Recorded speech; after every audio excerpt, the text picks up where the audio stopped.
it's the ultimate waifu card. She has a purpose in the Dark Magician deck, but it's not really, like, she's kind of just there. It's kind of whatever. She's fine. Let's show you this card. Let's see what you think about this one. Monster Reborn is a magic card. No, it's not! Sorry, I can't show you this. The lawsuit. I'm gonna get removed from my own channel. Alright. I'm sorry, Wizards. I just confused. Select one monster card from either your opponent's or your own graveyard and place it on the field under your control in attack or defense position. This is considered a special summon.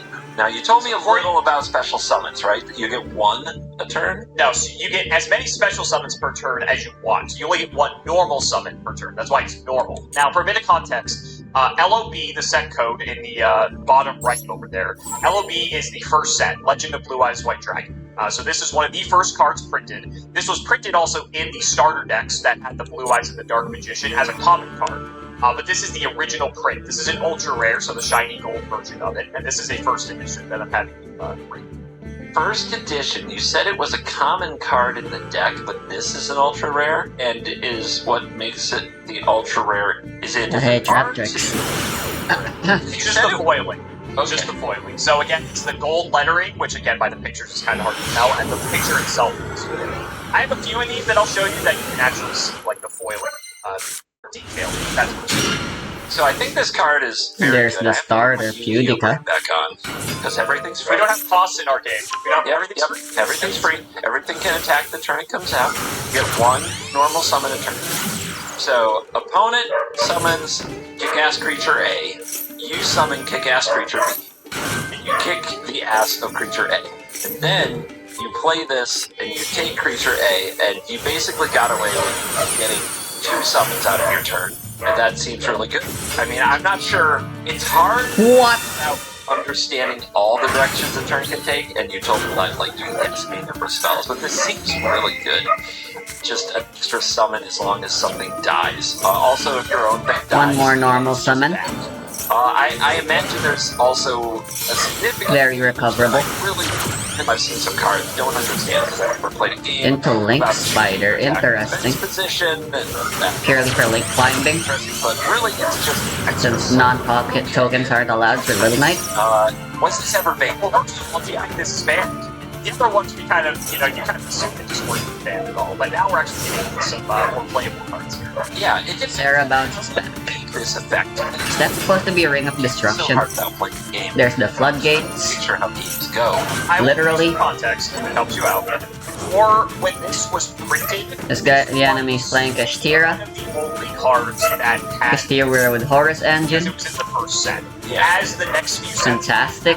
I want to see there was only a It's literally the anti-meta deck from Dueling Nexus. similar to this, but they weren't as generic as this. They may have had an effect like this, but came with some cost, which might surprise you, or some sort of condition. Here they come, a full board of Horus. This was the first of its kind, and from then on, element Gonna attack first. instead of powering it up. That is Trap Trip Garden. Gonna protect Sarah for 1 attack. That's usually... But that's it. This was a very broken card. Never mind. Alright, main phase 2, Xyz. This was expected. Into Zombie Vampire. And that's rare. 5 years deep into this game, the ability to special summon has become very prolific. So I was giving you solid context. Sure. Still, they spent years backing away from it, like making it a little more difficult. Tier limits, Kashtira. And you can run 3 of these. Yo, Fusion. Kaleido Heart.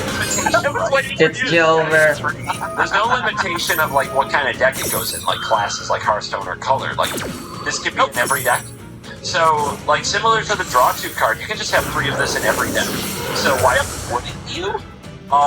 Yeah, that's a problem. Yeah, if restricted or banned, let's just say it was banned for a period, because they definitely wouldn't print other cards that were worse than it and still have this legal, because what's the There's point? Dingirsu. So, I'm gonna say, based on what I've heard, I'm gonna guess that this was banned for a period of time. Alright, how much? Their own Little Knight. Correct. There goes that one remaining monster they had. Never mind. Now, once again, but it is actually limited to one combo. I would have just thrown in the towel right here. There is nothing you can do. It is restricted, yes. I forgot that. You have different terms for the same thing. So you can play this now in one copy. Well, there's the boss monster. To be the first edition, oiliest, shiniest. Okay. That's what you having the greatest monster reborn. You can play it in probably almost every deck, although it's not as good now. But it, like, as a one-of, it can probably fit in a number of decks. Unless I will also say, this card was in the anime and was basically used by every character. How expensive is... Okay, it's got a lot of popularity going for it. So how much do you pay for a really shiny version of this? How expensive are the trap tricks? This is uncharted territory. The other three were a lot easier once I got the $3,000 guess out of my system. This, like, I don't know what a playable, like a highly played card is going to be worth most of the time. I am going to, we're going to the dark. I'm going to guess... The important ones are ultra rare. Final answer, 300. No, you say you're not good at this. Well, they're all extra deck monsters, and you typically only really need one of those. Almost on the mark with all of them. So first it's not that bad. LOB Monster Reborn is $315. That is incredible. Your intuition. The starter Pudica and Murmileo are both super rare, which isn't that bad. I mean, if you go by dollar value, I'm still like about $2,000 over. We don't talk about that. We don't talk about that. Okay, but no, it's cool. I'm starting to realize that like 1v1 tournament Yu-Gi-Oh players and Magic players have a lot in common with, I think, what they're willing to pay to look good. Sure. I think that's what makes this fun. Let's show you, we showed you some monsters, we showed you a spell. Let's show you a trap card now. Bottomless trap hole. I'm gonna remember trap cards. You play them for free. You set them face down. They're face down, and when the opponent does a thing... You play every card for free for the most part. When your opponent summons a monster, an attack of 1,500 will destroy and remove from play the monster. Yep. Okay. Yes. So trap cards either fall in one of two categories. Either have to respond directly to an action happening, which their activation window then allows you to play that card. It might be a more generic trap card that you can activate at Arg, I hate having Solemn Judgment. Will, depending on if you want to or not. But this is the former. This is a reactive card to your opponent's summon. As people started to go to local tournaments, Konami provided local game stores with local tournament packs. These are packs that you can only get from playing a local tournament.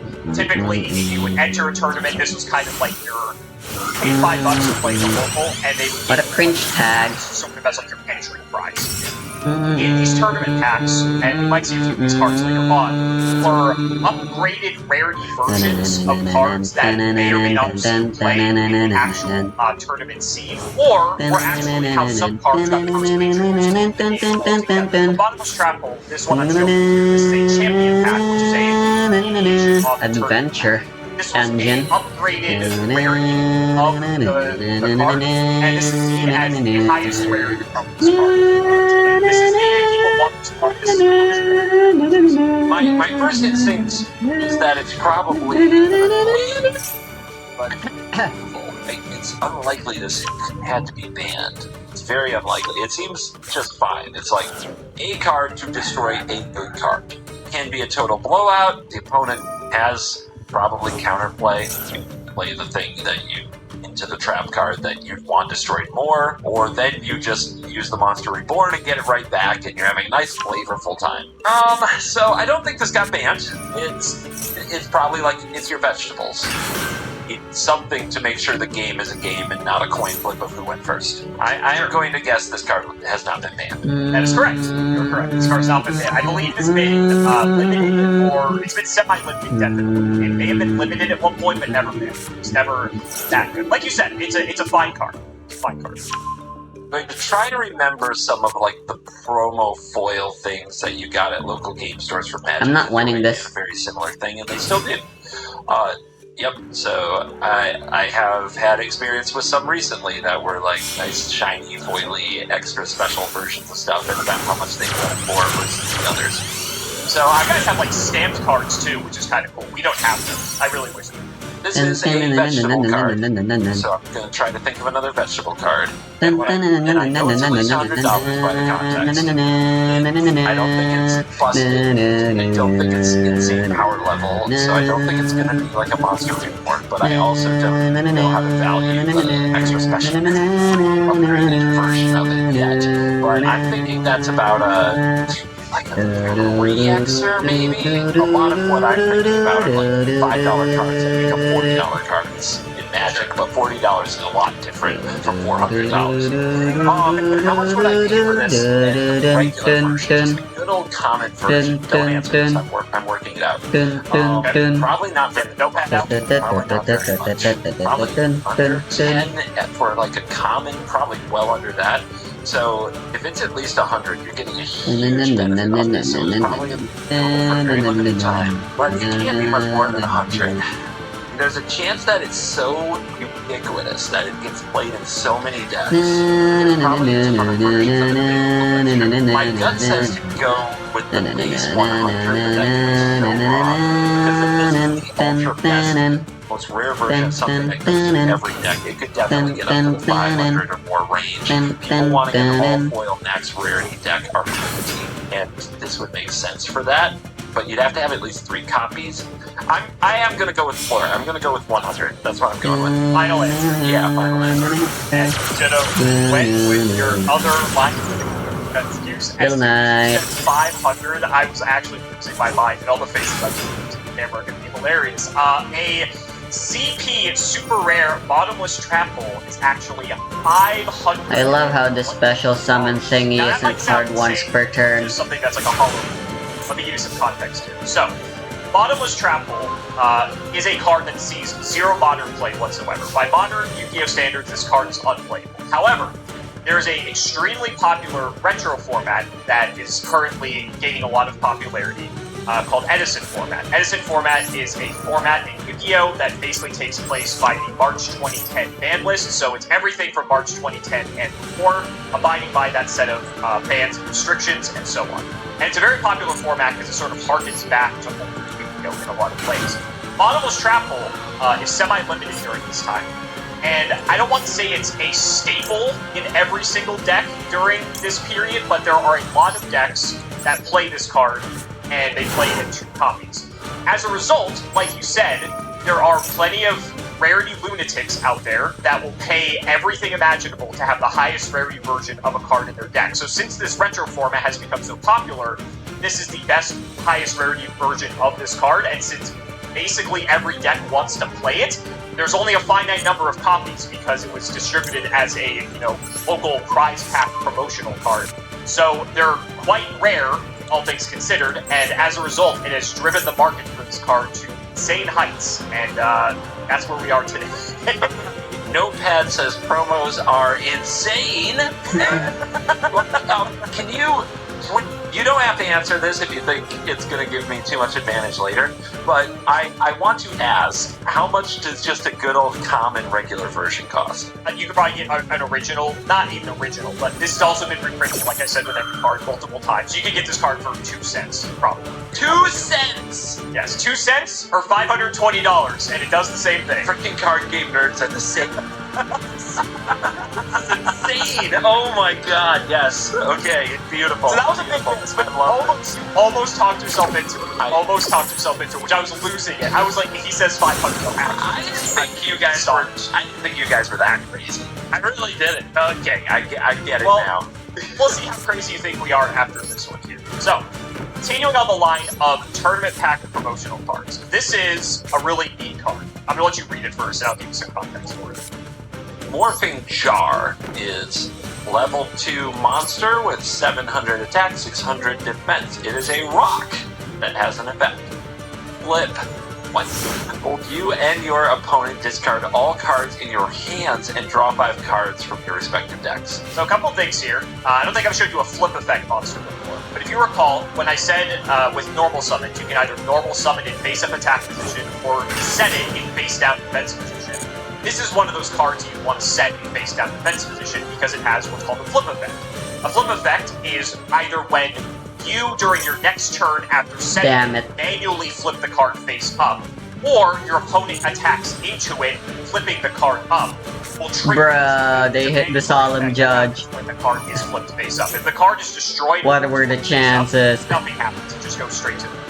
That's sort of the context for how a flip effect works. This card was printed in Tournament Pack 2. This is a part of the original Tournament Pack series of cards. Not Tournament Pack 1, but the second wave of it, TP2. This was an ultra rare, and this was the first time this card had ever been printed to the trading card game in the first year of its existence.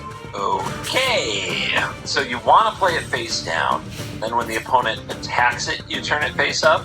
Yes, so either, let's say your turn, you set this monster past the turn. Then your opponent summons a monster, goes to battle, attacks this monster.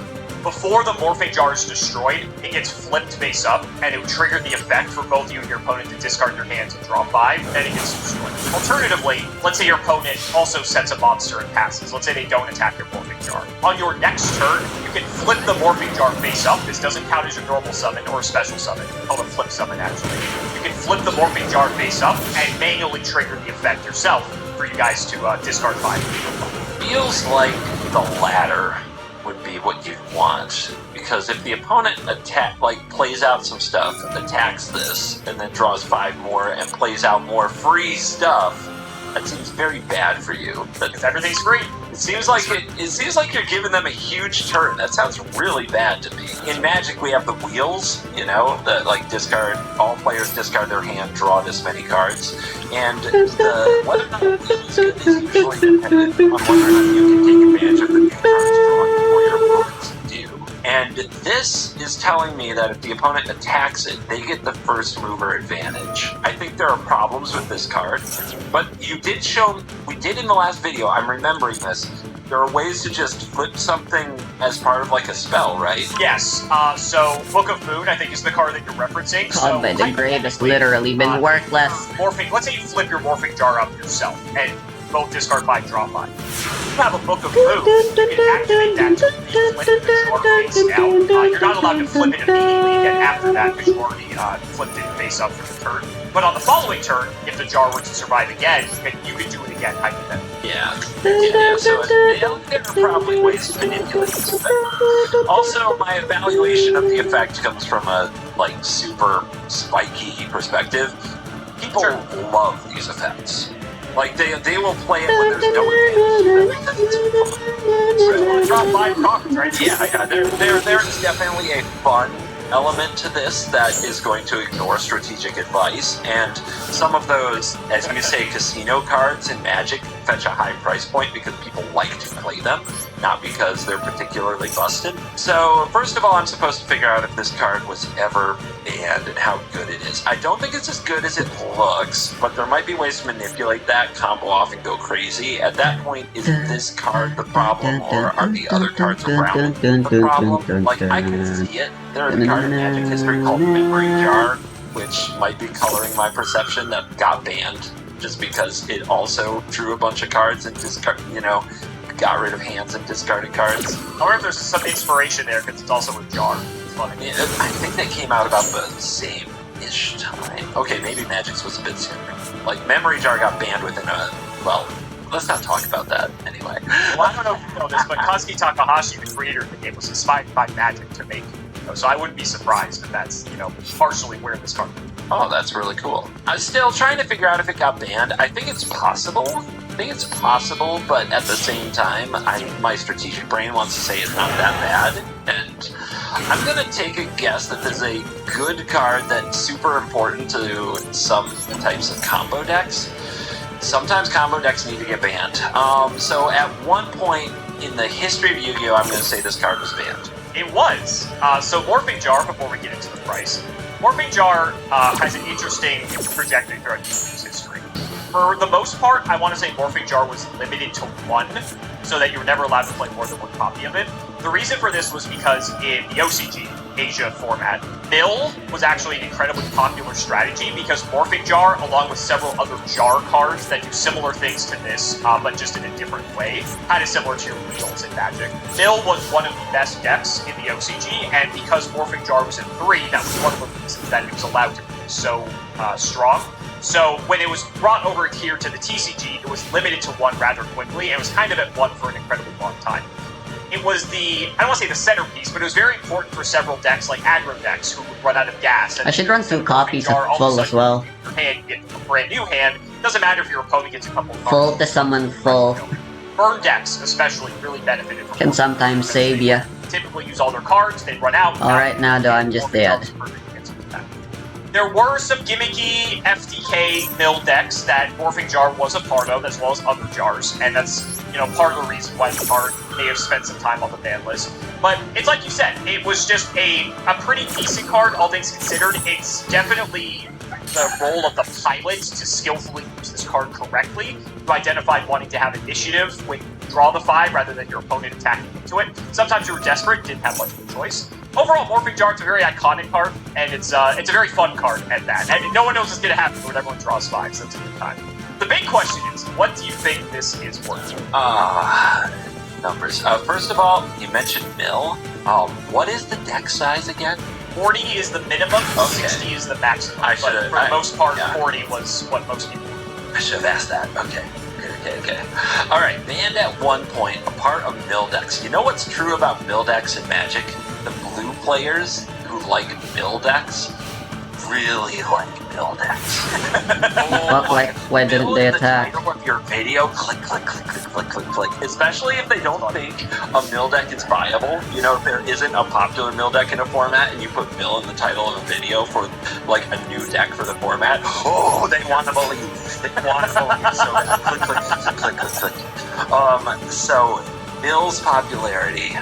This card. It was ultra rare in a tournament pack, first time available, mega shiny version. Yes, and being the ultra rare, which for this specific pack was the highest rarity, it only did common, rare, super, ultra for these tournament packs. It was pretty hard to pull because I believe there's, I don't know if it's only ultra or if there's 2, and I'm just misremembering. It again has the least likely pull rate in the entire product. I think it's got to be more up there than a bottomless trap hole. Because we're like, it's that kind of promo, right? I'm not crazy. Those are the kind of promos. So it's from the same type of set, but this is also the second one of these types of promo packs that were ever created. Yeah, alright. And the last one saw basically a 500% increase. You're not gonna kill me, I'll do it myself. Or just the standard version. Never mind, I can't. What is the standard rarity of this? I forgot, Phantom Knight does that too. Super rare, rare, common. Like, it's been, again, similar to different cards. It's been, all of these cards I'm showing you probably have at least like 10, 15, 20 plus printings in available.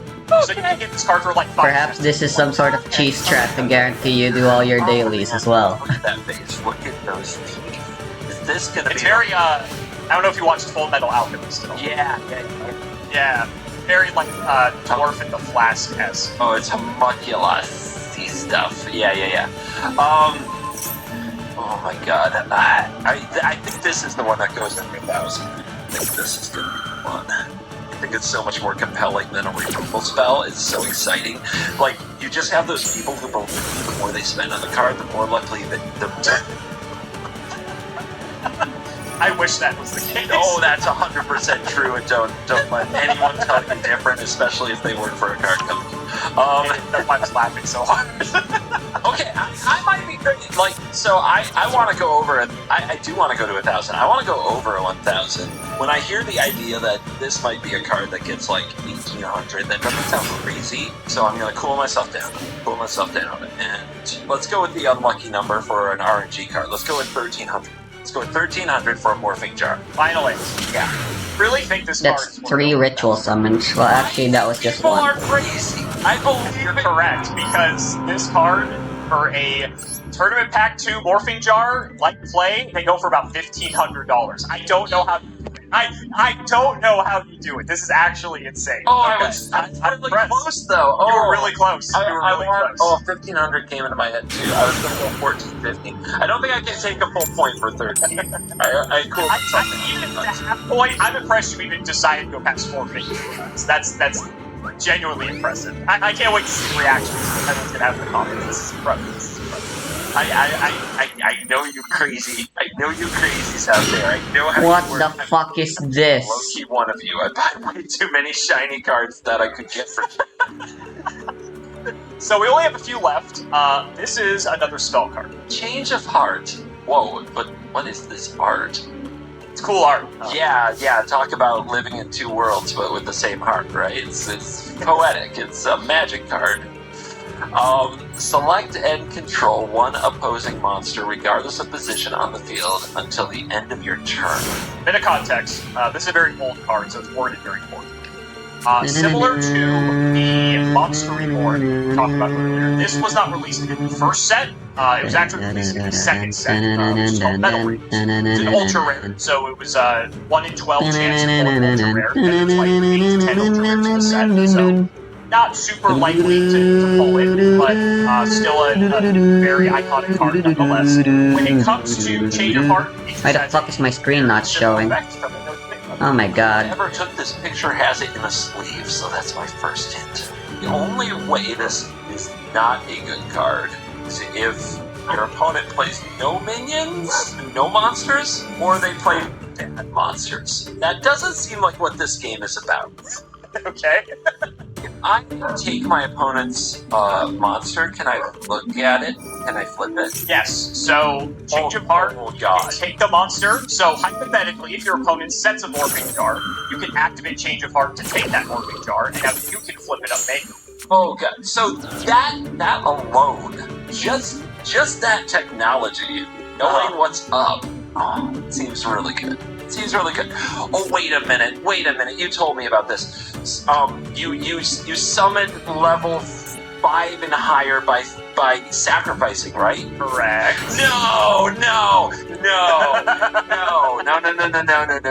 Okay, busted.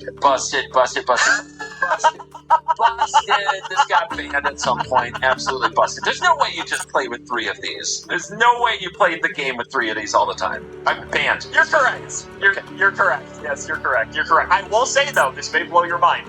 This card is legal, and once again, they actually recently unbanned this card for the TCG, which is What really the fuck cool is the because AI I'm really excited playing? to see that this card that's been banned for, I want to say 20 years, all of a sudden came off the ban list, and it actually does see play. It does. It's still good enough by today's standards. It does still see play. And why are they so we're gonna fucking get slow? price talk.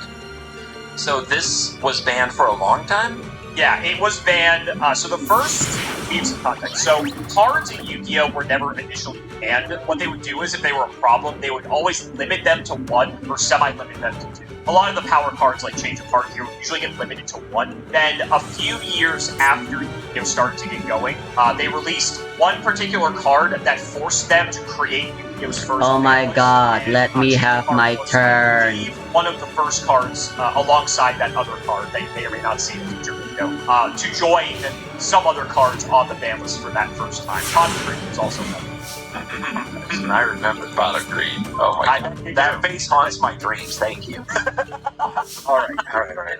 So, Change of Heart was banned very early on. Like I said, I'm pretty sure it was that list. If not, it was like maybe 1 or 2 after that. But it was banned in like 2005, 2006 at most. And has not seen the light of day until like literally 2 ban lists ago. It's like During that time that it was banned, would it be an accurate guess to say that it wasn't reprinted very much? It has a few reprints throughout the time it was legal initially, and then upon bringing it back into the game, they did reprint it with better text than what you're doing. And I believe also in like different areas as well. So it has maybe like the twist printings out of every card that I've shown you, I want to say. If not, it's very close. Just because of the fact it's been banned for so long, there hasn't really been a reason for them to.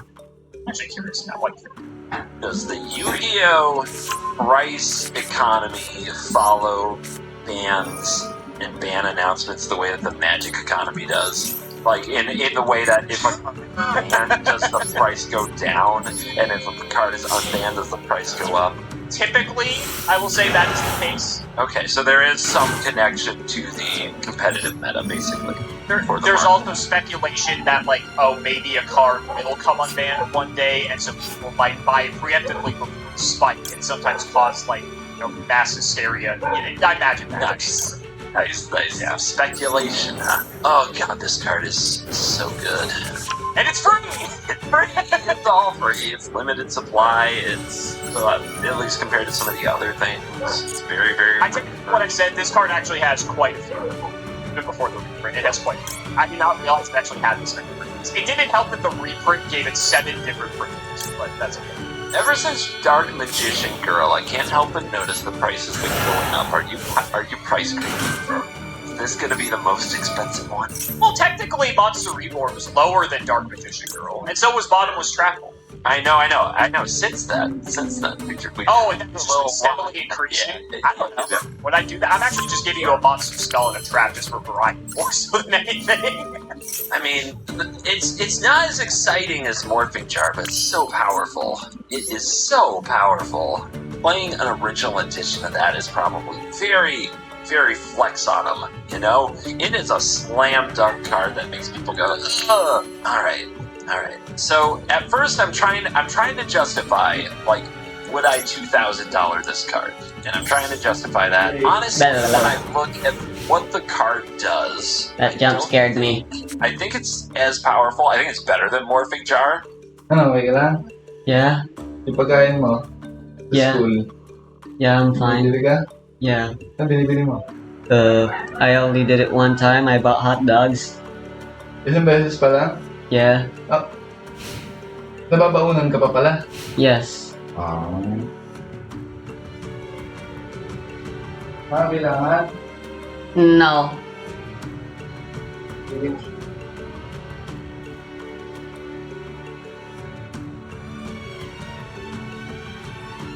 But it's not exciting in the way that Morphing Jar is. Still, I could see it being in that range. They're two sides of the same coin. One is your vegetables, and you have to have it, and the other is like, put extra money in this, you'll get better RNG. But they're like two different players, but they both have an audience. They both have an audience that spends money, is what's important. Like the Tryhard Spike and the Mega Gambler. So Yeah. I keep thinking about it, and I can't figure out, like, more or less. I'm just gonna go the same. I'm gonna go 1,500 with Morphing. Like, I'm gonna put it right there next to it. I'm gonna go 1,500. Final answer. This one might be a lot lower because it is just fruits and vegetables playable, but yes, final answer. This might be your biggest miss yet, CG. Because if you want a first edition Metal Raiders Ultra Rare Danger card, it is the cheapest card we have discussed so far at 110. Wow, it's such a good card though. It is. Isn't that crazy? It is that crazy? Gusto. It is. I do think one of the biggest differences here is that because this was distributed in a main booster set as opposed to those specific tournament packs that I was talking about, I think that really hinders. Yeah, I think that really hinders how many copies of this card are in circulation, just because the tournament packs were so few and far between, especially in the early days, because people had to actually go to like the local shops to play, where this was just a booster set you can see on the shelves, you know, at either a game store or like a Target or a Walmart. Yep, I forgot about the special tournament packy thing. Yep. I just blanked. What was the number again? This was $110. Okay. Yes. Okay. Still a lot for like an original version of a card, to be fair. And I will say, I think what hurt the value of this card is recently there was a product release called the Rarity Collection. The Rarity Collection reprinted several cards in 7 different rarities, and Change of Heart was one of them. And some of those rarities people might prefer to this original version, just because it like has a rarity that they like better, versus like just having OG original. I mean, you can argue that could have hurt the value. I think people still like playing with the OG versions of them, and it's just a very classic card. A lot of people just remember this card from the title. Okay, cool. I'll live with myself. 2 cards remaining, so let's go ahead and show you this one. Trap Dust Shoot. Open in browser, increase font size. This trap card says activate only when your opponent has 4 or more cards in their hand. Look at their hand, select a monster card, return that card to its owner's deck. So before you get too deep in the weeds here, I'll give you some context about how this card was printed. Similar to Bottomless Trap Hole. This was printed in a champion pack, which is another one of those packs that is exclusive to the shops for play. And this was printed, I think, later. I think it was after Bottomless Trap Hole. This card was originally printed as a common card. So very easy to obtain, just from the, I think it was like the 6th or 7th set Yu-Gi-Oh! Ever printed. Very easy to obtain, and then it got reprinted. This is a super rare. Hard to tell, but the picture of this card was very foil and shiny. It is very hard to tell. Oh man, I need to see some cards in person now because I can't even get a good idea of the foiling from some of these. All right, you said super rare. That's not even ultra rare. It's not even ultra. Not even secret rare. What the? Come on, this is pathetic. What's going on here? All right, people like this effect too. Love looking at their hand, taking the thing you like the most. So you put it down as a trap, and then if the opponent plays something that refills their hand, draws up their hand, you know, it's their card draw, and you get a monster. It goes back in its deck. It doesn't even go to the graveyard, so they might draw it later, but it's still down a card. It's a 1-for-1. How good is that? It's weird because, like, evaluating this from Magic terms would look at the cost of the spell and the cost of the thing you're likely to put back, and here So does that make this better? Because it might be one of the only ways to stop a big monster from hitting you. Might be. I guess now we were looking at the bottomlet, at the other trap card that killed things, and that's got to be better than this, right? But I guess some have enters effects. I'm guessing they have effects upon hitting the board. Some do. Some cards do have a card that say when it is summoned, do X. However, Bottomless would not stop that effect from resolving. How it would work is the monster would enter play, activate its effect, and then Bottomless could be used as Chain Link 2 to banish that monster, Yep. but the effect would still resolve. But which I imagine is similar to Magic. Yeah, this would stop it because you just yoink it from their hand. Yeah, it's in their hand. Yeah, it's like. Also seems kind of good with the jar. Seems kind of good with the morphing jar. This is another vegetable card. Whatever version we're looking at is over $100. Means probably played somewhere. I don't think this was ever. I don't see anything toxic here. This is a perfectly playable answer to certain cards, so that not just you can print really powerful enters effects and they won't be unanswerable in your game. So, to me, this is not banned. You are incorrect. What? Trap Dust Shoot, this might blow your mind. Trap Dust Shoot is still banned to this very day. So let me talk about Trap Dust Shoot while you also try to figure out how much this is worth. Trap Dust Shoot is a series of cards that allow you to look at the opponent's hand and do something to interact with it. This one in particular probably has some of the most restriction of any card in its class. In Yu-Gi-Oh! Specifically, and I don't know how this pertains to Magic, but in Yu-Gi-Oh! Specifically, hand knowledge is one of the sacred things that is just not allowed. Because if you're allowed to, they're literally playing just a hodgepodge. It's effectively over because now you are basically going to be able to play and around it's everything. still taking them forever to do their fucking turn. Rest longer, like they did back in the old days. Nowadays, it goes a lot faster. Nintendo a lot quicker. The old days, especially, Trap Dust Shoot is a card that if it got flipped on you, you could just start your turn, set Trap Dust Shoot, pass the turn. Your opponent starts their turn, you Trap Dust Shoot them, take the best monster out of their hand.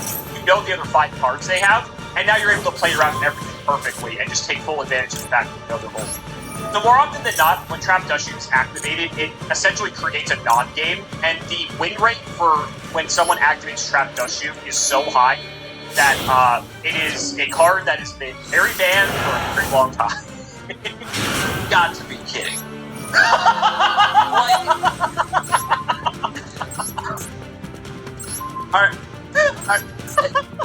Get good, you guys. If they know your plays in Magic. I always get on people who tell me things like there are cards that are target player reveals their hand, and that's the whole point of the card. And they're the hand knowledge, and I'm get over it. In Magic, we know what our opponents are playing by how they play their cards, by their sequencing, by their body language. Good players always have reads on their opponent. That is a gift. That is a talent that we cultivate, and we have to both give false signals and play around things. You're telling me that if somebody sees your hand, you're just done. Might as well scoop them up. That's what you're telling me in Yu-Gi-Oh! I can't believe this. That is insane to me. I get that a core mechanic is the face down position card and the trap card, right? I get where they're coming from with that and why that's important. Because it's much more about surprises. And because everything is free, you don't have like you don't look at like how your opponent tapped their mana, what mana they kept open, like you do in Magic. Trust me. People are gonna sound off on that in the comments. I get it, but I can't wait. Still, like you draw a card every turn, right? And there are cards that draw more cards. I will push back a bit here and say a couple of things. One, Yu-Gi-Oh is a lot faster because since we rely on the mana system, right? We are able to effectively end games a lot faster because we don't have to slow the accumulation of resources. So, let's say someone gets hit by a turn 1 Dust Shoot. If the opponent knows that they have no answers to like their way to OTK the opponent, then they can just go in and the game's effectively over. There's nothing the opponent can do about it. Whereas with Magic, a card like this may not be considered very good because draw, play a land, maybe play a creature. You don't have so many terrible. Things, right? There's so many factors at play here that I think makes a card like Dust Shoot way more powerful in Yu-Gi-Oh versus compared to Magic. I mean, I am acting indignant. I am definitely learning a lot about the game from this card. I'm acting indignant, but I am absorbing because I still want to be good at this. So, like, sure, it's a very different value system, and it blows my mind. Like, this is the most insane thing I've seen today. Expensive waifus, sure. Really expensive RNG-laced cards and draw cards that have fun effects, sure. Trap Dust Shoot, I see your hand, I win. What? Okay. Okay. It's like everything being free, but worse. Now I've gotta, I was wrong about the ban, I was wrong about how good it is. I've gotta figure out how much people pay for a primo version of this. And it's still... I need normal summons and just that normal summons a little more. Someday. And this was in the super secret pack, right? There's like... I also gotta do tribute summons. And I will say, I will give you a hint, in the popular retro Edison pack, this card is still relevant. One copy. Limited to 0 muffins. That's not just cringe. Not long after this. They want muffins, but they have none. This would be like an $800 card, right? To get like 3 of them, right? But now you can only have 1 copy in the super popular format. Basically, you can add up the price they would have spent on the 3 into 1, and you call it like $2,400. I will say, into the second most popular retro format called GOAT format, this card's legal. Okay. This card is basically GG because now I'm the smartest player at the table. I have seen all your secrets and there's nothing you can do about it. This card ensures victory. That's what I've heard. That's what I've heard. How much would you pay to not only ensure victory, but stunt on your opponent while doing it? God. Okay, the factor I don't know is how much the band in like the regular format is playing into this, because that has to be like I think I really would say like maybe this is the most expensive one so far. Like maybe it's like $2,500. I would say that, and then it's like, well, it's not playable currently in the regular format, so people aren't rolling up into like world championships with this card. That's gotta mean something. So I have to cool down. I will say the retro format tournaments are officially supported, and so basically it is simple. I don't know like what YCS equivalent for Magic, maybe the Pro for like one day Grand Prix. Is that what you guys have? Something like that. So at those events, you can also play retro format. They have like a side tournament that is for all the people playing retro formats, and they usually get 200 to 400. So maybe I'm right. I could just be also just messing with you. See, the opposite direction. I don't know, man. You showed me a lot of cards. I'm very wrong about how playable it is, so I'm already in the bad spot. But if it's the impression that you've given me that the ban list is like reflecting that this hand knowledge is super coveted and potentially game ending, maybe I'm not wrong about like 2,400. Maybe not. There's a mental barrier at 2,000. Does this break it? Something's got to be really highly sought after. it should probably be a card like this that just shoves it in your face. I think 2,000's got to be too high. Let's go with 1,800. Final answer. Yeah. We're not even close. A champion pack trap dust shoot super rare goes for about $400. God, what? Okay, I'm just. If it's that good? Okay, but Yep. all right. I think the biggest thing that helps this card stay somewhat of a reasonable price is the fact you only need one of it if you're playing the most popular retro format. So it's not like in the second most popular where you need copies of it. So there's enough copies, I think, to go around that yes, it's still expensive, but it's not like people are trying to get as many of them as humanly possible. But it is basically played in every single deck in the retro format. It is that good. It does feel like the banned-in standard, though, thing is a limiter, and I was really unsure about that. Sure. Yeah, it feels like it. Okay, because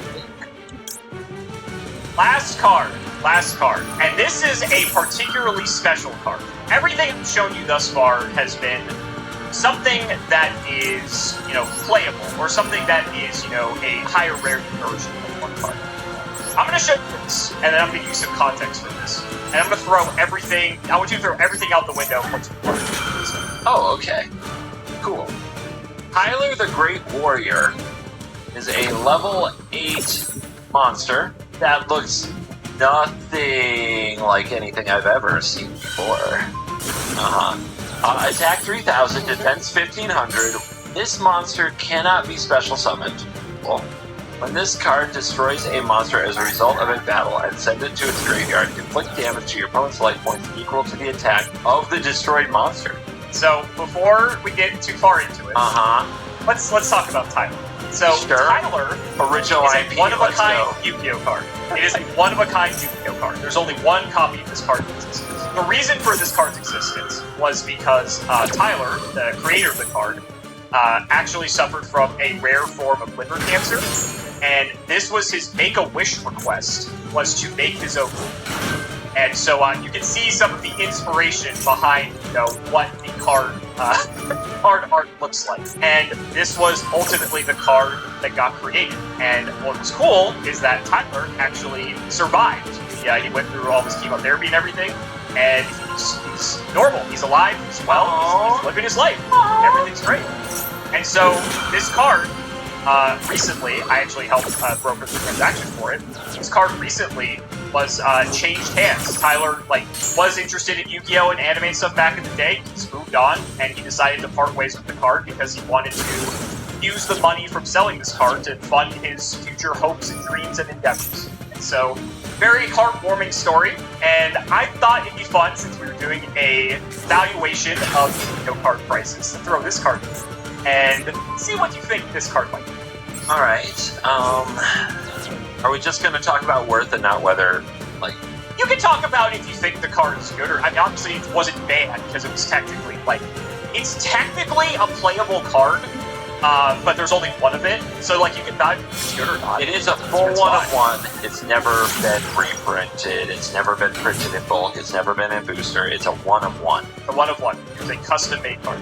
I mean, talking about whether or not it's good, it doesn't necessarily matter because it, right? It's kind of funny because people talk about whether or not it's good, just fun.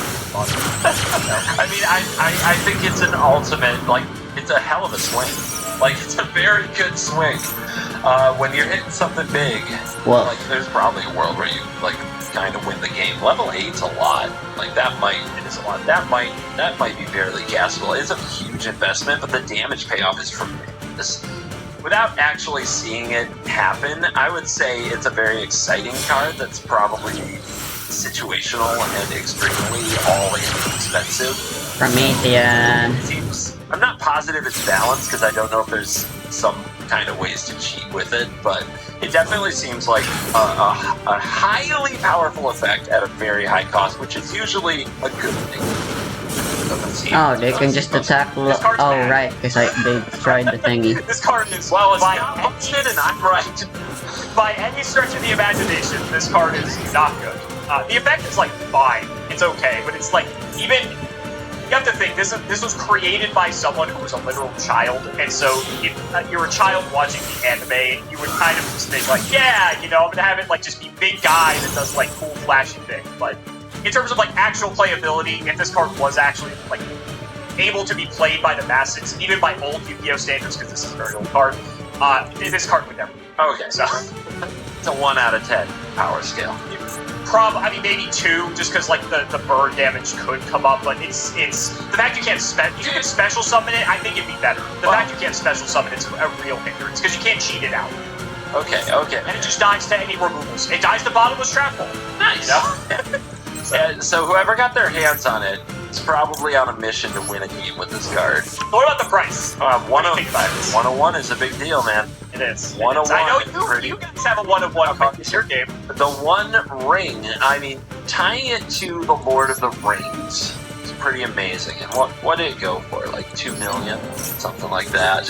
I mean, but you've gotta, there's more to it than that. Like, there's the set, there's the Lord of the Rings tie-in. There are people who love Lord of the Rings that don't care about magic even a little. This is a story, but it is a Yu-Gi-Oh story. And it is bigger than Yu-Gi-Oh! Obviously, battling life-threatening disease as a child is bigger than Yu-Gi-Oh! It doesn't transcend into other fandoms unless there are specific, like, fandoms about, you know, just battling disease, right? And like, it's not the same. It's just not the same. This was a story of legend when we were all kids, because they publicized this in magazines, like Yu-Gi-Oh! Magazines. I think like Beckett, like some of these companies used to have magazines. So we would read about it or see it on the internet in the early days. And people like never knew if the card existed, or people thought Tyler was dead and all this stuff. And then it came to light and it's alive, and the card is still had the card and everything. So it was like this King Arthur moment, right? Where it's like, oh my god, like one of the Grails of Yu-Gi-Oh! Was discovered after all this time. It was a really cool moment for our community. In a different sense, and far less wholesome, but, you know, different sense, there's a 1-of-1 world champion card out there somewhere that a player won in the very early days of Magic. It's, in theory, still has, but it would be kind of the same thing if they emerged and sold it. Like, what do you price it as, right? How do you price... There's some tournament cards from the early days that are also 1-of. Yeah, how do you price the priceless? So what would I be willing to take to part with this, kind of move on with life? Would I take like a year's minimum wage like salary? Would I take like $40,000 for something like that? It's so difficult because I don't know where Tyler is. You know, I don't know where Tyler is at in life. So how old would Tyler be right now? Can you give me any He's in his 30s. He's in his 30s. 30s. Big deal. Big deal. Making one's way in the world, maybe it's time to think about a family, right? Maybe it's time to start thinking about the kids' college. I don't know. If I were in college and just trying to pay the darn bills and not be poverty, I might part with something like this for a lower amount. You know, you're trying to think big picture. I think that drives the price up. I don't know if I would sell this for like a year's salary, but like once you get over certain factors, like an average salary, once you get it over like 75. Still, like, I don't want this to sound like I'm judging Tyler either. This is 100% Tyler's call. Like, I don't, like, there's the question of what is the value of a possession? All possessions are, maybe not exactly what one should focus on, which is weird to say in a card game video. You're getting existential about it. But it's hard not to, because this is about Tyler's mindset. This is about where Tyler is in Tyler's life, and I do not know. You know, I don't want to go down a road that sounds like I'm judging this person, because I can only go from where I am. Like, what would I part with this for? Now, I can try to take a guess about the market, but I don't think it has anything to do with that. What would I part with a 1-of-1 that helped me fight a life-threatening disease for? My line, I think, would honestly, I mean this honestly, and you know, now you guys can turn it around on me if you want to, and this is not to judge Tyler, I think my line would be 200,000.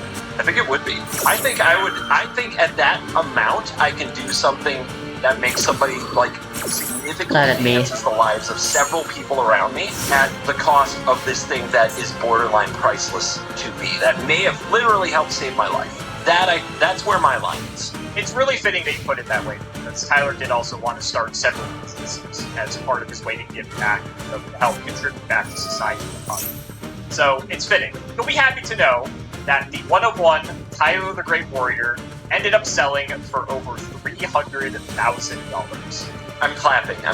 Oh, that honestly, What? that made me feel really. The more I thought about it, the more I was going to feel absolutely deflated if it was for like 40,000 or something. I would have, like, it actually might have broken my heart because the more I thought about it, the more I got attached. So that makes me feel so good. That makes me Oh, trust me, we were nervous. We made it to auction, so we were very nervous. Thank you to the people who bid that up. Like, What you could they be guys- playing? Like, thank you for being a part of the big picture. Oh, Blue Eye. It's undervalued. Yeah, I think that's reasonable. I think it is, but I think I'm glad it went for a number that is very game-changing money. Like to an average citizen of the world, that is game-changing money. That can do so many things for you at that stage in life. So cool. So, CGB, that is it for our little game today. How do you feel? What do you feel about Yu-Gi-Oh now? I'm gonna ask you this probably at the end of every. It's not Blue I Eyes? definitely see a lot more similarities with Magic. Plus, you got waifu tax, which is Actually, Guiding is someone that's great. I've seen it used for There's Blue Eyes decks. There's a Liliana that I'll show you someday. We'll try to figure out the price. That makes it all kind of make sense to me. But some of the things I was way off on, that makes sense. I don't have a basis. I'm trying to solve equations, but I felt really good about just seeing that we have some things in common. And honestly, I think if I had gotten everything severely wrong and felt like a total idiot right now, I would still feel great after that story. Like, I'm so happy about that story. So, and I think. Oh, go ahead. Oh, I was just gonna say I'm even happy I undershot it. That's great. That is actually great. I think your overall evaluation of everything was actually spot on, except for Trap Dust Shoot. And I think really that's just. I think you really need to play Yu-Gi-Oh! To really understand like You the made my power of brain that card. explode. That's why I put it towards the end. I was hoping to get that reaction. I know your hand. You're gonna lose. It's so. That is so like I've seen all your secrets and now you can't possibly beat me. It is kind of so anime villain that I actually like it now. So guys, that's gonna wrap it up for another video. I really hope you all enjoyed. Let's go ahead and shout out the patrons for all of their support. So shout out to Shout 1317, X3, MPT Play Dolce, Moto, Cameron L. Smith, Synchro Guy, Cody Stark, Finn the Man Homan, Little Faith, Craig Connick, Dylan Tribute summoning counts as normal summoning, right? Zero, Brian Dancer of Class 7, Pringle Daddy, Twinkle Muncher, literally all of the Kings, Cheeks McClafferty, Sculpin Amethyst, Wonder Waffle, MET Cancel by Soon Cancel File Cook, Soon Cancel File Player Soon, Corvain, Absolute Angry, Team Talk of the Edison Club, Daniel Howell, and Mike call judgment on my hopes and dreams. Thank you all so much again for watching, and we will see you next time.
Ta-da!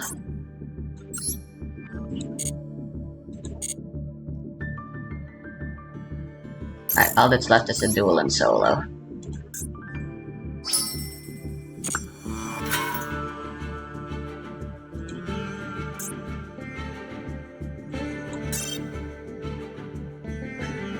repeat and destroy 10 cards. That's easier than tribute summoning, genuinely.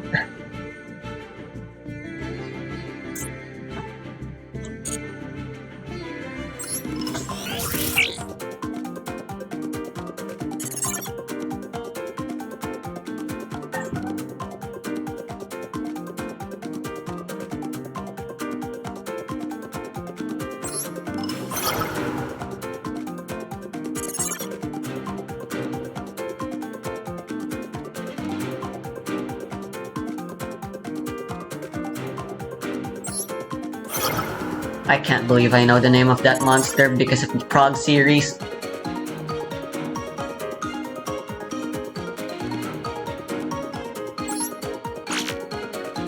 I've never seen that equipped spell before.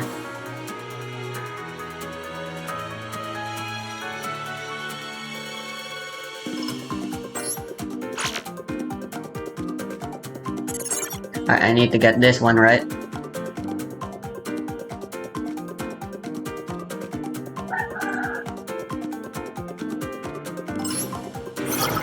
Epic. Of course I know the lore for my favorite girl. Just barely a passing grade, baby.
Now I want the gems.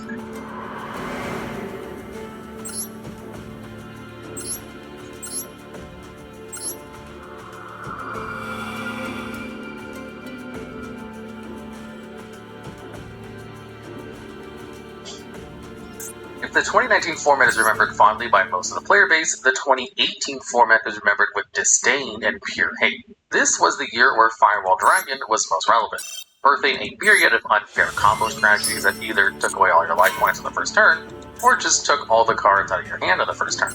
And even if you were not playing a Firewall Dragon, you were either doing MPKs of Pencil Edition or flipping your fun with True Draco. Not really a fun time for Let's Play. However, one of the game's most celebrated players decided to show up to YCS Million 2018 with a deck which was largely considered unplayable by all measurable metrics, Prank Kids.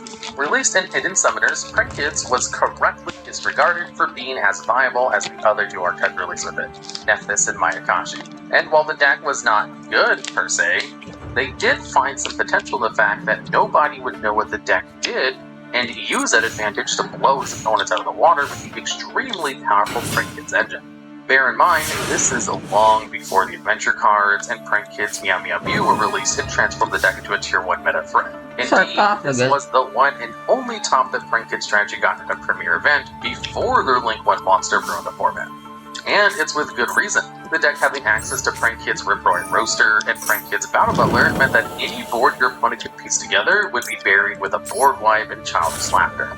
With smart deck building, exploiting the advantages of running an unknown deck, and just being a very, very good player, They were able to defeat 8 Sky Striker decks together with other meta-defying archetypes to win the whole event, Oh, with one of the damn. most unexpected decks to ever win a YCS, causing the price of these previously cheap cards to skyrocket. Just remember that before spending hundreds of dollars in a deck, you might be able to get a copy of a good player's deck list, but probably won't be able to copy their skill. You know, if I had a penny for each deck that won a YCS during the 2018 LC and then never did anything else again, I'd have 2 pennies. Which isn't a lot, but it's weird that it's happened twice. Once before Prankins won YCS Million, Marco Piero won YCS Bochum with World Chalice. In case you missed this early Link era deck, it centered around link climbing and using vanilla monsters to make wide link boards with a lot of interruptions. Exploiting the deck's ability to spam the board, Marco designed a deck that was balls to the walls combo, using the Agent of Creation Venus to summon a bunch of Mystic Shine Balls in order to turbo out Saryuja's Skuldra. But not just one, but twice. And Saryuja was the perfect card for this deck, enabling absolute nonsense. Be it using Rescue Ferret to summon a Saryuja's arrows to the deck's main strategy, summoning Gamecill the Sea Turtle Kaiju to your own board to use its effect. Yeah, did you know that Gamecill has an effect? And not just any effect, it can remove 2 Kaiju counters of anywhere in the field to negate and banish any card as many times per turn as you want. Couple that with a card which would take a while to be well known to players, Herald of Orange Light, Eva, made for a deck that could just steal games from under you and there's nothing you could do about it. And yeah, being able to spam Saryuja until you draw Soul Charge is pretty crazy when you don't have to worry about Nibiru. This was all enabled by an engine specifically designed for link climbing, since all the World Chalice links, like Aram the World Chalice Blazemaster, allowed you to summon World Chalice monsters when they're linked off, using the hard-to-reach 4 monsters to make your first Saryuja. Oh yeah, also Brilliant Fusion was utterly busted. Still, this was the perfect storm. In a field of Pendulum Magician, True Draco, and 60-card piles, World Chalice somehow went undefeated through the entire tournament, and then proceeded to not do anything else ever again. 2012 was a rough time for Yu-Gi-Oh! Xyz monsters were just released, and after a ban list to ensure that players wouldn't play the synchrocentric decks, they were dominating the previous formats, the stage was overtaken by Dino Rabbit, Wind Up, and the very start of Inzectors. Out of these 3, the deck to beat was most definitely Dino Rabbit, a strategy which employed the newly released Rescue Rabbit to summon 2 either Kaboozles or Sabersaurus in order to make Evilsaur Dulka or Evilsaur Logia. At YCS Atlanta 2012, this deck took up 15 spots out of the top 32. Being the most dominant by quite a bit. However, in one of the most surprising outcomes of the game's history, Marquise won the entire event with TG Stun. Not just that, but in a format where Maxi and Effect Builder were considered mandatory in order to compete against meta decks, Marquise played none of each. Entering the event on a whim, with it being his first YCS, he went in with the goal of making it to day 2, playing calmly and just focusing on each game, and it paid off. The TG cards acted as a value engine which enables synchro plays and works really well with a massive number of traps, which allow him to control the flow of the game and blows opponent out of the water.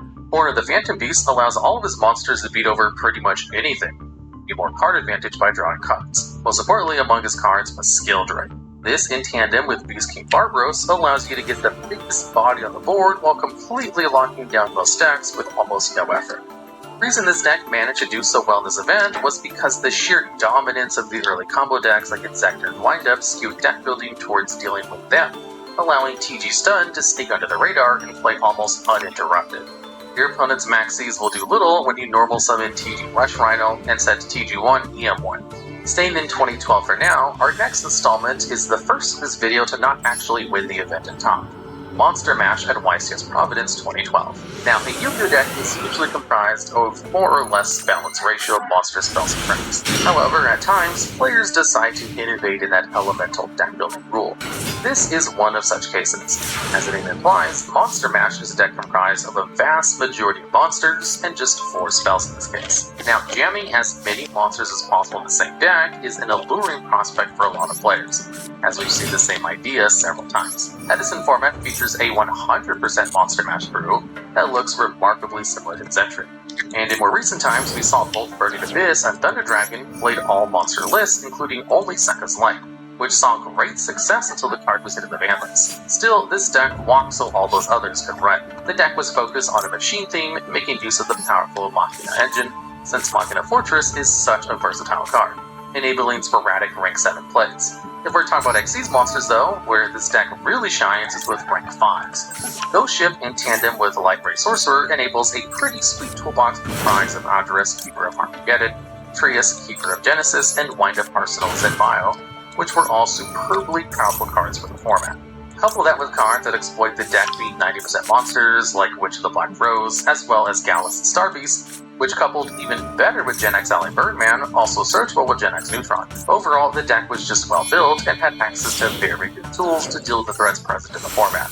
Cards like Cyber Tannin and Cyber Dragon facilitated effective outs to most meta decks. In the end, this all coalesced into one of the most interesting built decks ever taught, but that might be overtaken by our next entry. Now, up until now, we've looked at decks that have topped the YCS events, which is the most common premier event with the most attendance and competition. For this, however, we're going to be looking at the most interesting deck to win the World Championship, Chamber, in 2017, which is impressive to say the least. Not only that, but it was played by one of the game's most well-known rising stars, Ryan Yu. Being just 12 years old, he showed up to the Dragon Duel World Championship with Chamber. Needless to say, the World Championship features the most competitive players, and the best decks possible for that event. And while this was the Dragon Duel version of the event, that is, the event designed for duelists 12 years and younger, it doesn't mean this is any less of an achievement. These kids are not playing around. That was full of all of the top decks in the format, True Draco and Yangtze Dinosaurs. Still, among all of those big, powerful decks, Ryan Yu took the crown with a deck playing 25 traps, most of which dealt direct damage. Absolute King Backjack is an obvious inclusion in a trap-heavy deck, but cards like Lazion the Time Lord and Dice Jar are anything but cards you'd expect to see in the World Championship. Couple that with Burn Staples, Chain Strike, and Just Desserts, Blazing Mirror Force, and even Secret Blast for the True Draco matchup, this deck was piloted by one of the game's strongest players. It managed to high roll all the way to flipping a Secret Barrel to beat another very decorated player invoked True Draco in the finals. All in all, this is a deck we very rarely see in recent times. And by recent times, I mean pretty much anything after like 2012. Still, the deck goes to show that sometimes just playing a high roll deck, coupled with being a very talented player, can do it, even at such a high-level event. Fast forward to March 2016, we find ourselves looking at a kind of event we don't really see anymore nowadays. The Alter Reality Games Championship Series, or ARG.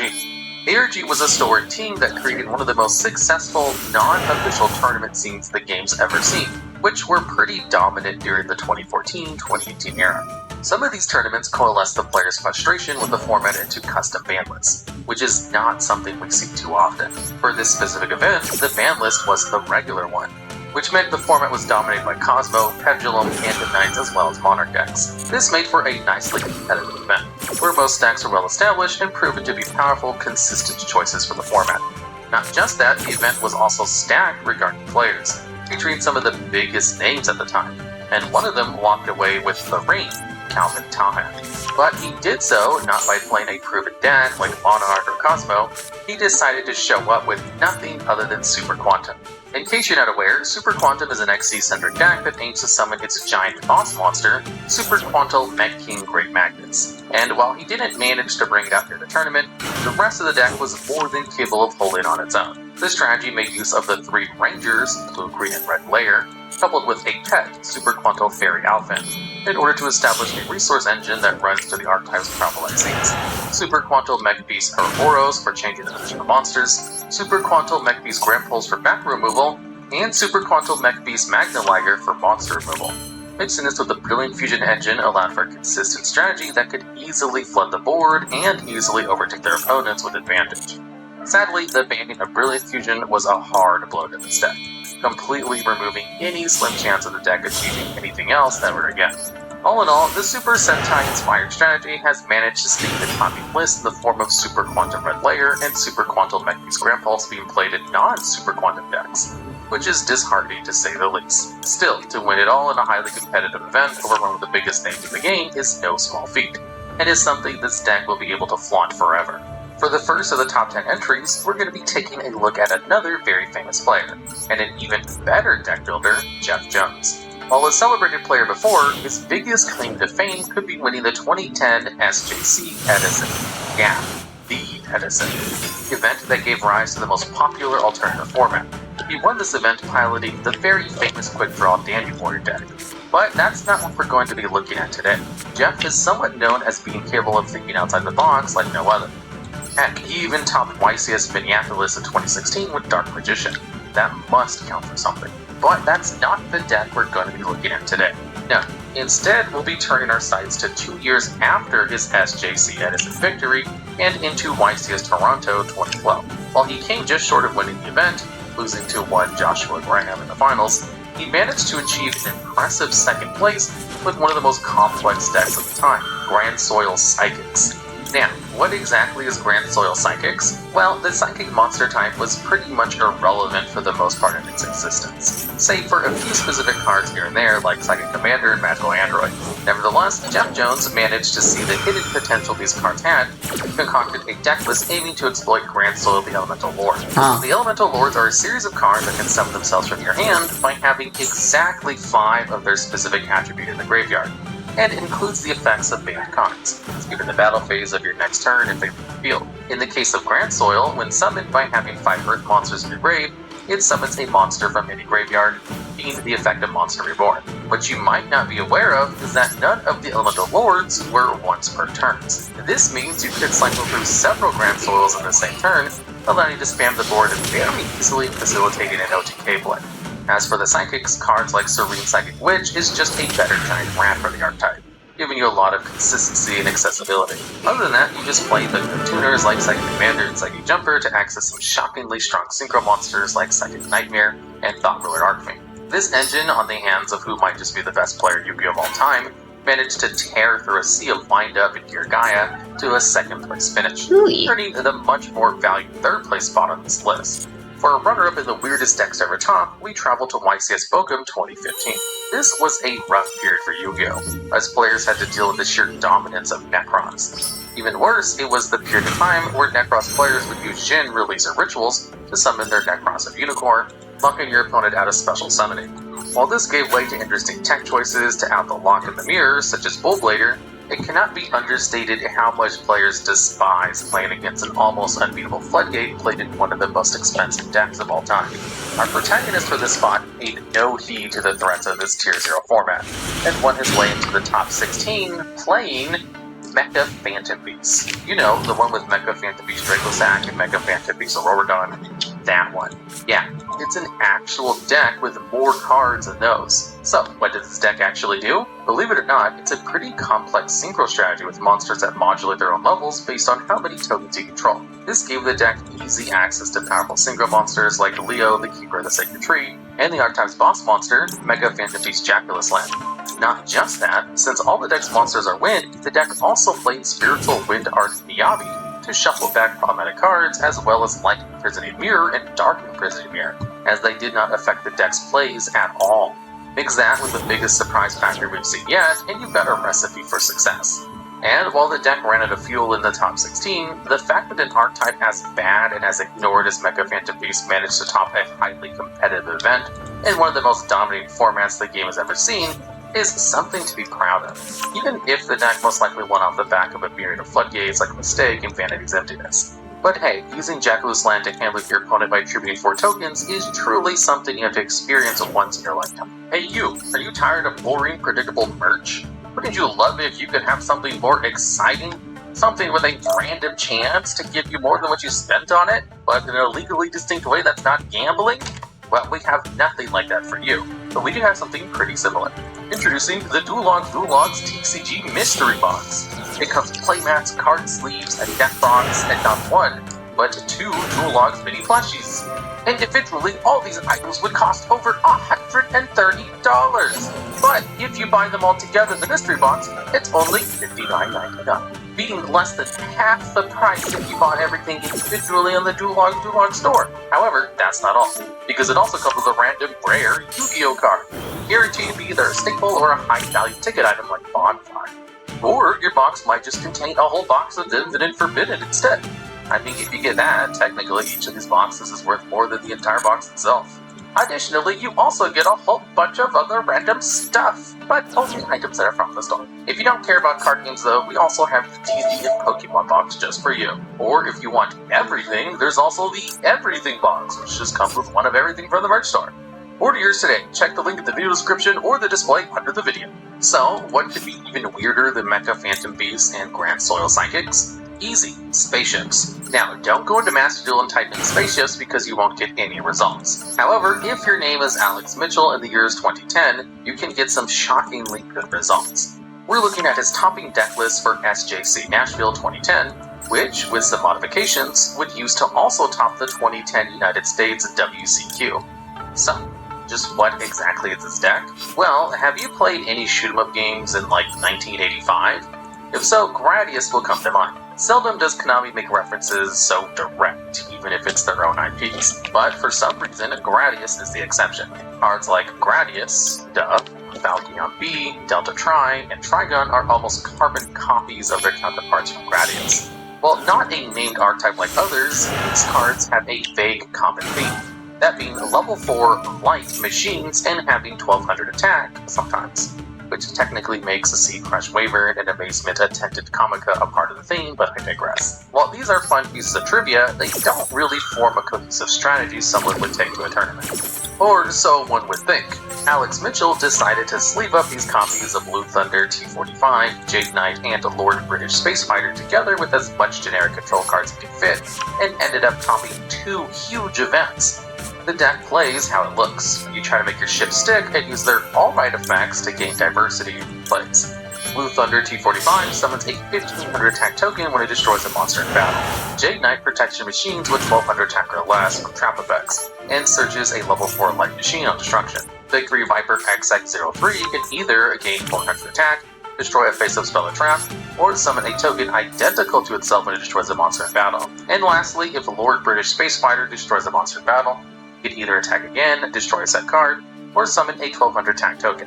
These are all incredibly mediocre. They're not great at all. To put it into context of its contemporaries, the format for SJC Nashville was Lightsworn and X-Sabers. And for the United States WCQ, it was X-Sabers, Gladiator Beast, and Frog Monarch. This deck was summoning Lord British Space Fighter in a format where players were looping XX Saber Dark Soul and erasing your hand with XX Saber Gotems. And it topped.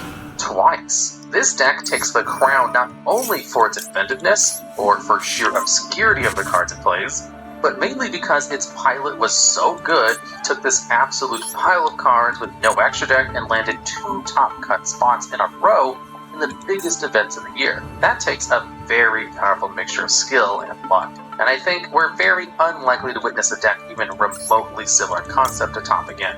So we must celebrate this love letter to basic, low-to-the-ground Yu-Gi-Oh!, and that earns this deck the #1 spot of the weirdest decks to ever top an event. So, that's it for today. Did we miss any strange decks that sneak to the top cut in any event? If so, let us know down in the comments, as well as what kind of videos you'd like to see next. And see you in the next one.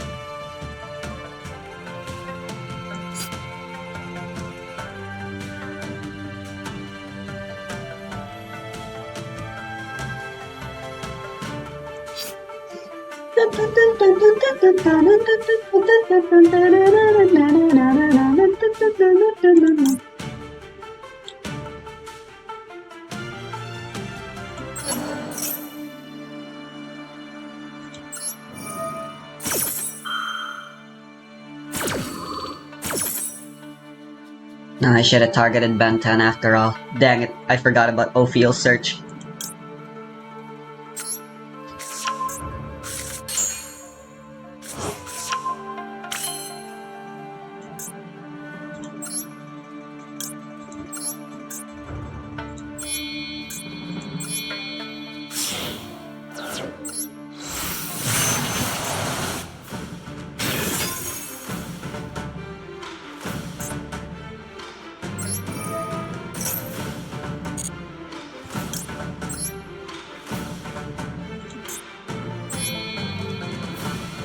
No.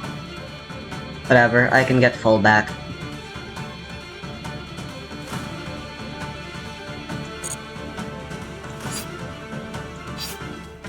I can't cancel anymore, fuck.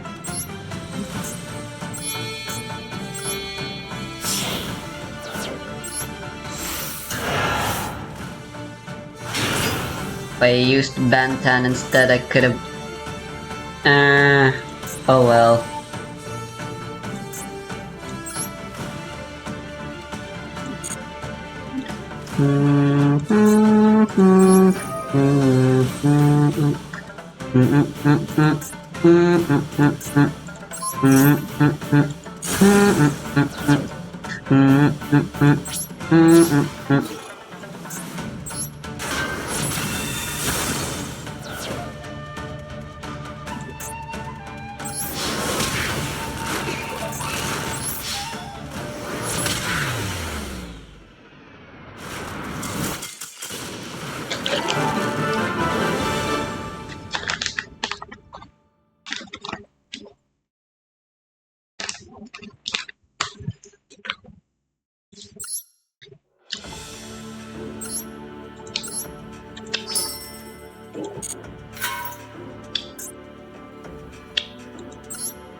Healers, clerics, white mages, medics. They come in many forms and go by many names, but their job remains the same: heal their allies and keep them alive.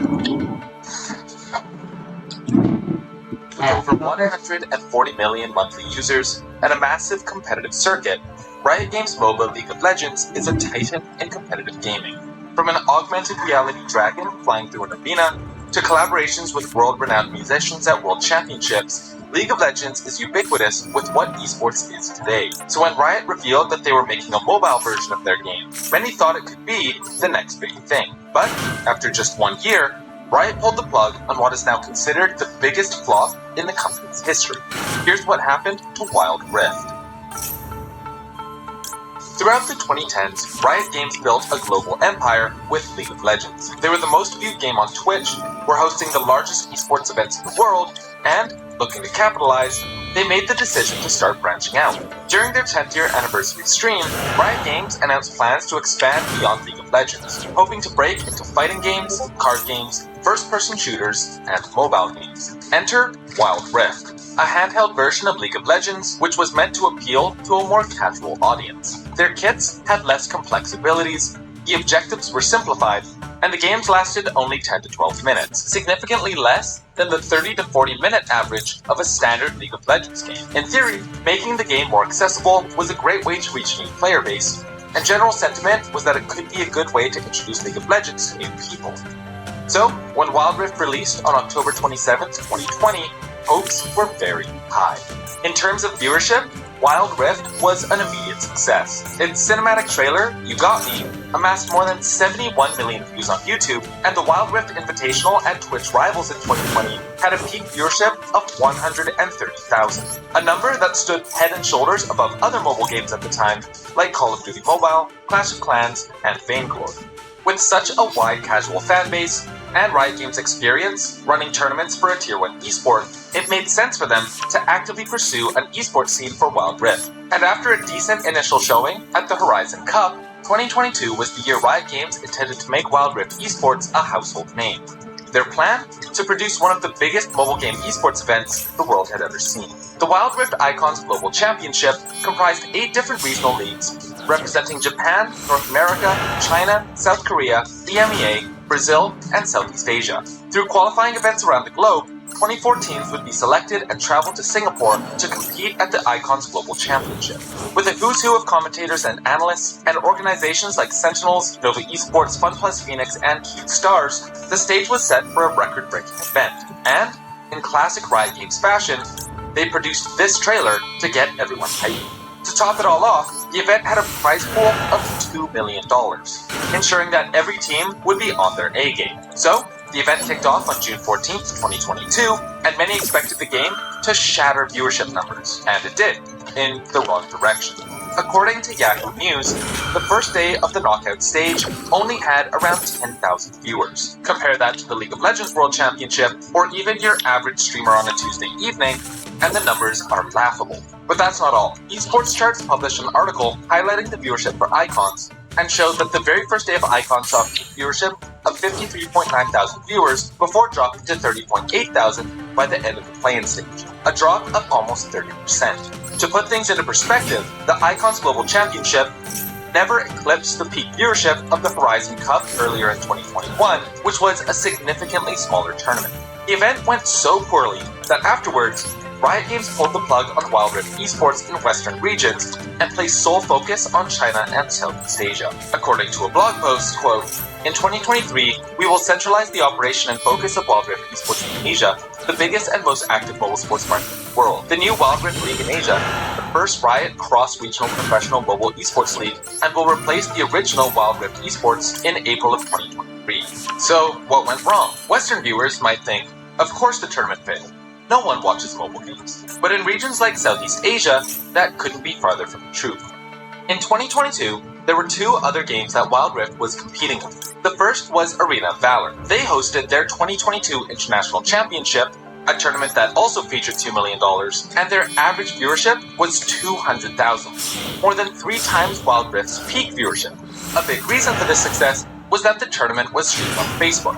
According to Steam charts, half of the top 10 games on Facebook streaming are mobile games, and 4 of those games ranked in the top 5 most viewed games on the platform in 2022. Icons, for whatever reason, did not stream on Facebook, meaning they missed out on a huge viewership opportunity. But while Arena of Valor was pulling 200,000 viewers for their largest event of the year, that was peanuts compared to another game in Asia, one that routinely pulled more than 2 million viewers for tournaments that weren't even their world championship, eclipsing that of even the League of Legends World Championships that year. The game? Mobile Legends Bang Bang. Essentially a League of Legends clone, MLBB had a 4-year head start on Wild Rift and quickly established itself as the single most popular mobile game world. By the end of 2020, Mobile Legends averaged a monthly player base of over 70 million users, with more than 10 million playing every single day. In addition, Mobile Legends used the time between 2016 and 2020 to develop a grassroots esports scene primarily in the Southeast Asia region. Unlike Wild Rift, who immediately created Icons shortly after the game's release, Mobile Legends waited 3 years to invest into the M-Series, their official esports scene. Even without multi-million-dollar prize pools, the time spent building a devout base of casual and competitive players was something Wild Rift could simply not compete with.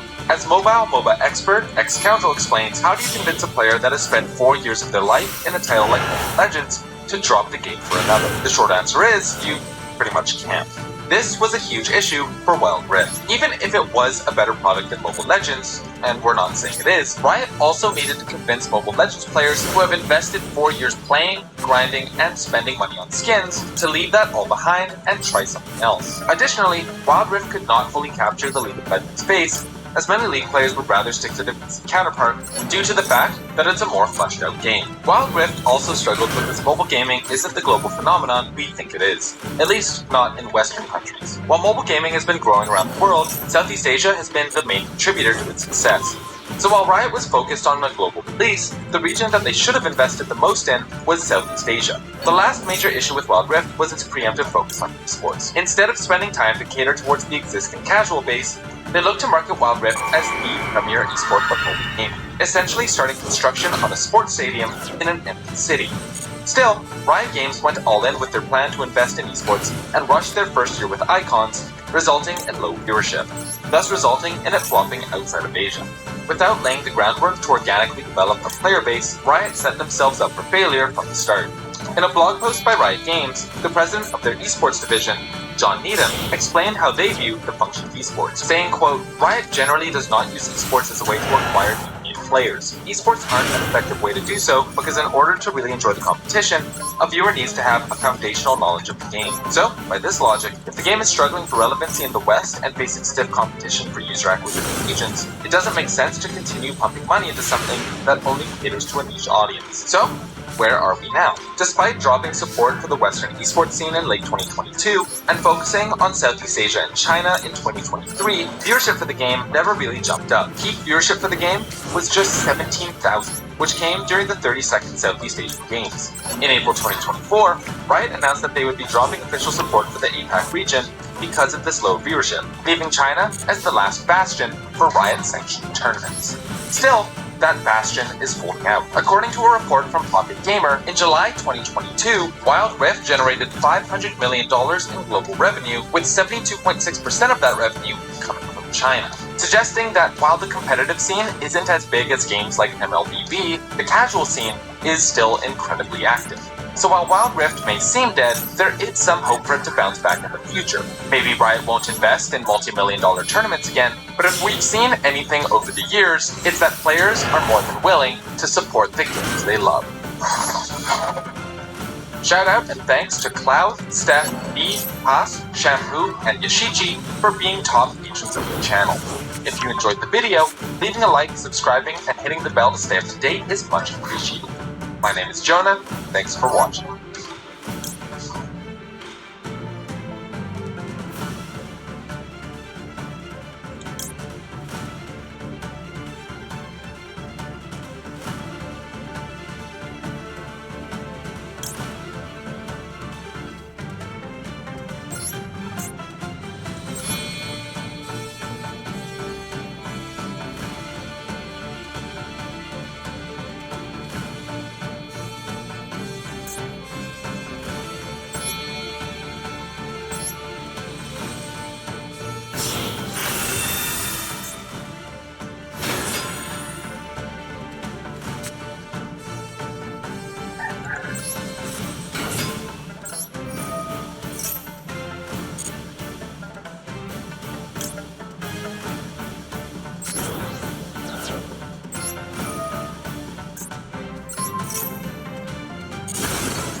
Alright, my bad.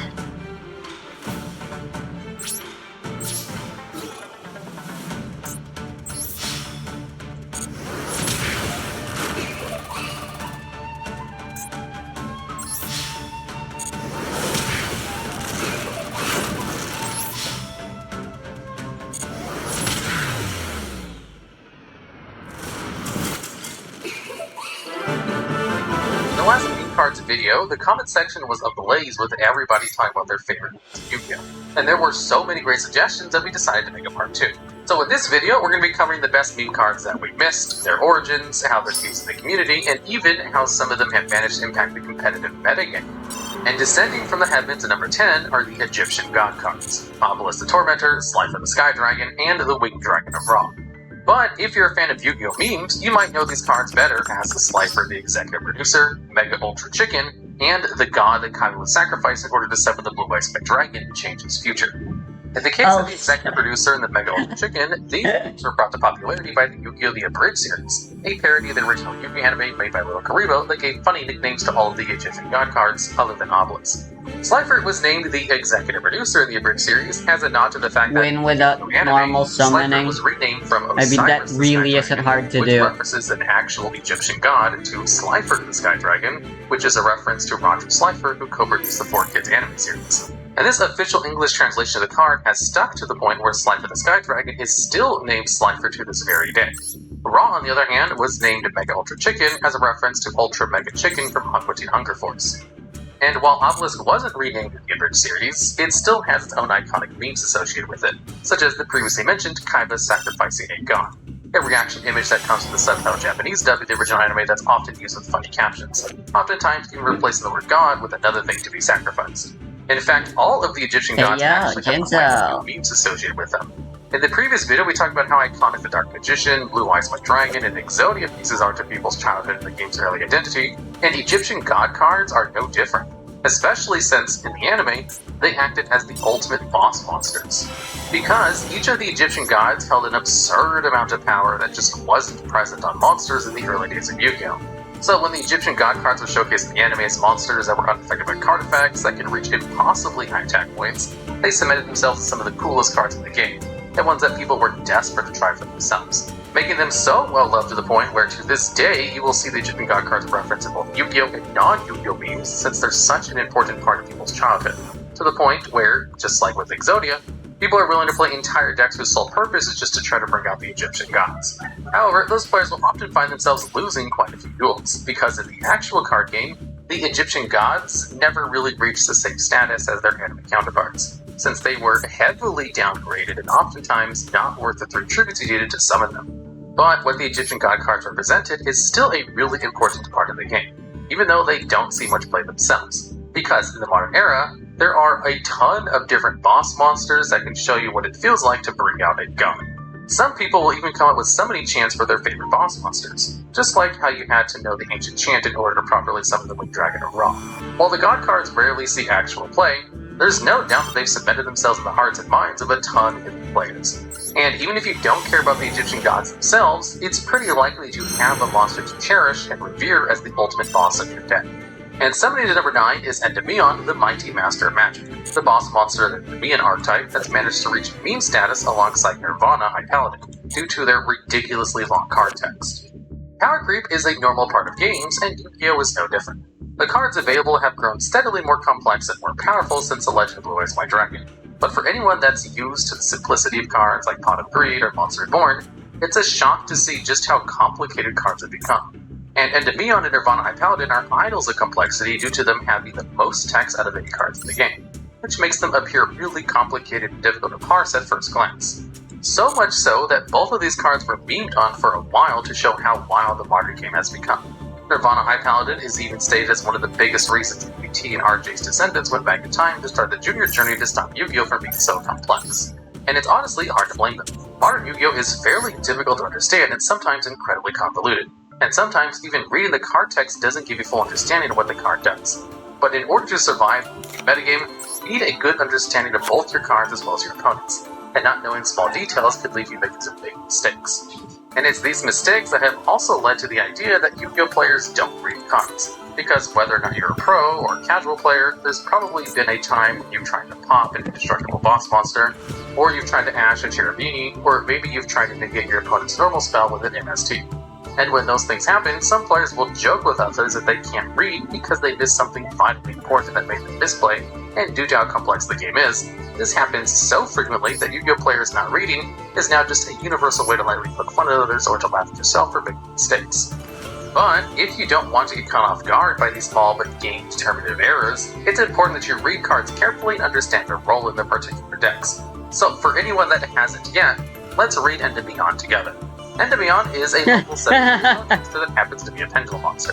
This means that you can either summon it out of the field as a monster, or you can activate it in the pendulum scale in order to get access to its pendulum effect, and use its scale for a pendulum summon. As a pendulum scale, Endymion is treated similarly to I really don't think I need and actually only 5 has one effect, but it's split into multiple the parts. boss monsters By paying from the cost of Megalith. removing 6 spell counters from your field, you can special summon Endymion from your pendulum zone. Then you must count the number of cards you control that I you can also possibly really have don't the spell think I counter need on them, 3 because not all Ophiels. cards can have them on them. They have to have an effect which says they can, and destroy up to that. Aratrod never does anything. Then, if you do that, Having you 3 must of place a spell counter Bethor on or the Neon for Thalag each is card too that was much. destroyed. And this effect has a hard one to I return, also think it's so too you much can't use to it have multiple 3 times with different Ophiels, combos. but Essentially, if you can pay the cost of 6 spell counters, and Neon has the potential to be able to destroy a ton of cards on the field while special summoning himself out from the skill, which makes this effect amazing for wiping away your opponent's board to clear the way for an OTK. As a monster, however, Endyminion's second effect box applies instead. This text box has 3 effects. The first one can be activated whenever a spell or